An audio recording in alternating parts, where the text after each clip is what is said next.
যখন বিদেশ যাই প্রবাসী ভাইরা বলে, হুজুর কি বলতাম, মনের দুঃখ, এত টাকা পয়সা পাঠাই তাও মা বাবার মন বলতে পারি না। কি যে বিদেশ করো বাবা, তোমার কত পরে গেছে অমুকের ছেলে, পুরো এলাকা কিনে আলেস, পুরো এলাকা কিনে আলেস।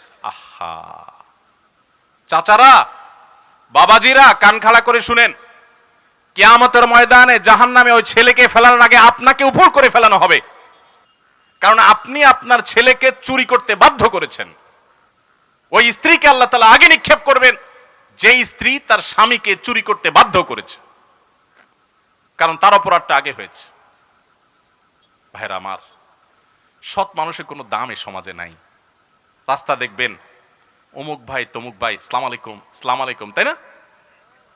কিন্তু সৎ মানুষ 2 নম্বর পথে টাকা কামাই করে না। এলাকা, প্রত্যেকটা এলাকাতে কিন্তু কম বেশি সৎ মানুষ আছে। সরকারি বেসরকারি চাকরি করছেন বিভিন্ন ক্ষেত্রে সৎ আছে না? বহু লোক, এলাকাবাসী কিন্তু চিনে কে সৎ কে অসৎ, তাই না? বেশিরভাগ ক্ষেত্রেই চিনে।